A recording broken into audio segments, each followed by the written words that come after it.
오늘 우리에게 주신 말씀 누가복음 1장 말씀 보겠습니다. 신약성경 누가복음 1장 27절에서 31절까지 말씀 보겠습니다. 신약성경 87페이지에 있습니다. 누가복음 1장 27절에서 31절까지입니다. 자, 우리 한 목소리로 같이 읽겠습니다. 시작. 다윗의 자손 요셉이라 하는 사람과 약혼한 처녀에게 이르니 그 처녀의 이름은 마리아라. 그에게 들어가 이르되 은혜를 받은 자여 평안할지어다. 주께서 너와 함께 하시도다 하니 처녀가 그 말을 듣고 놀라 이런 인사가 어찌민가 생각하매 천사가 이르되 마리아여 무서워하지 말라. 네가 하나님께 은혜를 입었느니라. 보라 네가 잉태하여 아들을 낳으리니 그 이름을 예수라 하라. 아멘. 오늘 새벽에 예배하신 은혜가 우리 성도님들께 함께 하시기를 예수님의 이름으로 축복합니다. 아멘. 자, 오늘은 처녀의 몸으로 예수님 잉태한 여인, 그리고 예수님의 죽음, 십자가 죽음을 끝까지 그 옆에서 지킨 마리아를 보도록 하겠습니다. 마리아를 대해서 말씀 보기 전에 분명히 생각할 것을 먼저 말씀드리면, 마리아가 아기 예수님을 잉태하는 여인으로 선택받았다고 해서 마리아를 신성시하는 것은 절대적으로 안 된다는 겁니다. 마리아는 사람입니다. 마리아에게 기도한다거나 성자라고 불리는 사람들에게 기도한다는 것은 안 되는 것이고, 우리는 오직 예수님께 기도하는 것입니다. 그리고 성자라는 말도 사람에게 붙일 수 있는 말이 아닙니다. 성자는 오직 성자 예수님밖에 없는 것입니다. 오늘 우리가 보는 것은 한 여인으로서 그 감당하기 힘든 상황, 그 특별한 소명을 어떻게 믿음으로 감당했는가를 보고 그것이 우리에게 은혜가 되기를 바라는 것입니다. 성경에 많은 하나님의 일꾼들, 참 파란만장한 삶을 산 사람들이 참 많습니다. 그 중에서 특별히 이 마리아, 너무나 특별한 소명을 받은 사람입니다. 오늘 이 처녀의 몸으로 아기 예수를 임신할 것이다 라는 말을 듣습니다. 그 본인으로서도 참 놀라운 일이고, 그 당시 문화 가운데 처녀가, 결혼도 하지 않은 처녀가 임신을 한다는 것은 정말 돌에 맞아 죽을 수도 있는 일입니다. 그런데 하나님은 그 상황을 보지 않고 앞으로 마리아가 누릴 은혜를 보고 말씀하십니다. 그것이 28절입니다. 천사를 통해 말씀하십니다. 제가 읽겠습니다. 그에게 들어가 이르되 은혜를 받은 자여 평안할지어다. 주께서 너와 함께 하시도다. 그 다음 30절 보시기 바랍니다. 천사가 이르되 마리아여 무서워하지 말라. 네가 하나님께 은혜를 입었느니라. 아멘. 자, 지금 평안할지어다, 무서워하지 말라 말씀하고 있는데, 여러분 지금 이 상황은 평안한 상황이 아닙니다. 무서워하지 않을 상황이 아닙니다. 두려워하는 상황입니다. 그런데도 지금 은혜다라고 말씀하고 계시는 이유가 뭘까요? 네가 예수님을 잉태할 것이다 라는 것이기 때문입니다. 온 인류를 구원할 예수님을 잉태할 것이기 때문입니다. 그렇다면 여러분, 은혜의 기준은 나에게 있는 것이 아닙니다. 이것이 은혜인가 아닌가의 기준은 오직 하나님께 있는 줄로 믿습니다. 내가 보기에 은혜가 아닌 것 같아도요, 하나님께서 함께 하시면 그것을 은혜로 바꿀 수 있음을 믿으시길 바랍니다. 우리 28절 다시 끝부분을 보십시오. 뭐라 되어 있나요? 주께서 너와 함께 하시도다. 아멘. 이것이 은혜인 겁니다. 결국 마리아도 하나님의 뜻을 받아들입니다. 그리고 믿음으로 순종하죠. 그러기까지 얼마나 간절히 기도했을까? 성경에 자세히 기록되어 있지 않았지만 굉장히 많은 간절함의 기도 시간이 분명히 있었을 겁니다. 그러고 나서 받아들입니다. 38절 우리 같이 읽겠습니다. 시작. 마리아가 이르되 주의 여종이오니 말씀대로 내게 이루어지이다 하매 천사가 떠나가니라. 아멘. 자, 이것도 놀랍고 더 놀라운 것은 여기서 멈추지 않는다는 겁니다. 마리아는 오히려 이것을 받아들이되 적극적으로 받아들이고 이것을 자기에게 축복이 되게 해달라고 믿음으로 선포합니다. 그것이 47절과 48절입니다. 우리 같이 한번 더 읽어보죠. 47절과 48절 시작. 내 마음이 하나님 내 구주를 기뻐하였음은 그의 여종의 비천함을 돌보셨습니다. 보라, 이제후로는 만세에 나를 복이 있다 일컬이로다. 아멘. 참 지혜로운 사람입니다. 어차피 하나님의 선택 바꿀 수 없습니다. 순종하느냐 순종하지 않느냐 둘 중에 하나밖에 없는 것입니다. 그럼 이왕에 순종할 것이라면 내가 하나님의 역사 한 가운데 들어가자 결단한 겁니다. 지혜로운 겁니다.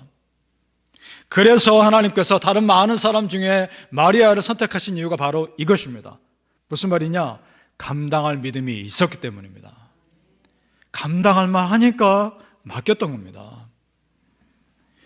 여러분, 하나님께서 우리에게 허락하신 모든 상황 절대 원망하지 맙시다. 그리고 감당하게 하실 것을 믿으시기 바랍니다. 그러니까 맡기신 겁니다. 하박국 3장에 이런 말씀이 있습니다. 너무나 유명해서 여러분 다 아실 겁니다. 하박국 3장 17절 18절. 비록 무화과나무가 무성하지 못하며 포도나무에 열매가 없으며 감람나무에 소출이 없으며 밭에 먹을 것이 없으며 우리의 양이 없으며 외양간에 소가 없을지라도 나는 여호와로 말미암아 즐거워하며 나의 구원의 하나님으로 말미암아 기뻐하리로다. 아멘. 우리 믿는 자들의 신앙을 한마디로 말한다면 그리 아니하실지라도의 신앙입니다. 믿습니까? 그리 아니하실지라도 우리는 하나님 믿는 겁니다. 바라기는 우리 성도님들, 지금 나에게 주어진 상황 감당할 만하기에 허락하신다는 것을 믿으시고 오히려 이것이 나에게 축복의 통로가 되게 해달라고 기도하시는 그런 믿음이 있기를 예수님 이름으로 축복합니다. 자, 마리아가 믿음으로 기도하고 또 기도했음에도 정말 힘든 순간이 찾아옵니다. 그것은 아들 예수 그리스도가 십자가에서 죽으셔야 하는 사건입니다. 이미 예수님 채찍 맞고 온통 피투성이가 된 것을 보고 마리아는 이미 마음이 수없이 무너졌을 겁니다. 그런데 거기에 부족해서 십자가 형벌이 내려지고 사람들은 손가락질하며 외칩니다. 십자가에 못 박아라, 십자가에 못 박아라. 사람들의 그 냉정한 소리를 들으면서 어머님 마리아가 무슨 마음이 들었을까요? 자기 자식을 죽음에 내어놓아야 하는 어미의 마음은 자기가 죽는 것보다 더 괴로운 겁니다. 그런 마음이었을 겁니다. 요한복음 19장에 보니까 예수님의 십자가 곁에 그 어머니 마리아가 끝까지 있었다고 기록되어 있습니다. 죽어가는 그 죽음의 현장, 아들이 죽어가는 그 죽음의 현장을 끝까지 그 옆에서 지켜보고 있었던 겁니다. 그 마음은 뭐라 말할 수 있을까요? 예수님 마지막 중간까지 있는 그 모습 보고 무슨 생각이 지나왔을까? 그동안 아들과 함께했던 33년 동안 함께했던 어렸을 때부터 자라는 순간순간 함께했던 그 모습들이 마치 영화의 필름처럼 스쳐 지나갔겠죠. 이제 이런 마음이 있을 겁니다. 하나님께서 주신 아들 이제 다시 하나님께로 돌려드려야 하는 그 순간이 온 겁니다. 그때 예수님께서 의미심장한 말씀을 하십니다. 요한복음 19장 26절입니다. 이렇게 말씀하시죠. 여자여 보소서 아들이니이다.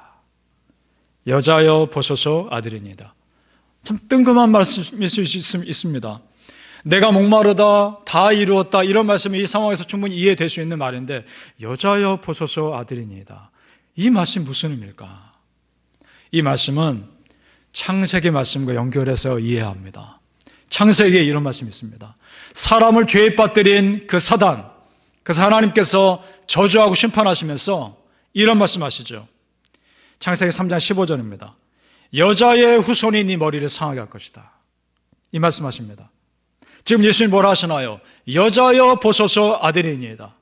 그 여자의 후손이 바로 납니다. 어머니 당신의 인내와 당신의 헌신이 하나님의 역사를 이루는 데 쓰임 받으신 겁니다.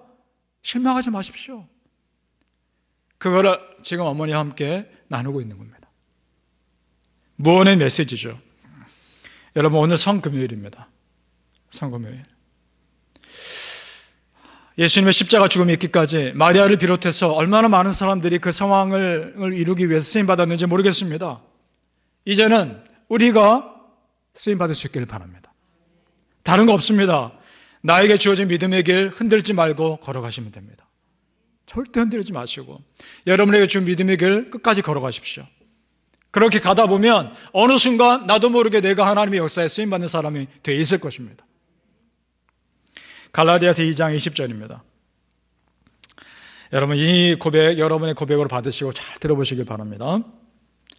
내가 그리스도와 함께 십자가에 못 박혔으니 그런즉 이제는 내가 사는 것이 아니요 오직 내 안에 그리스도께서 사시는 것이라.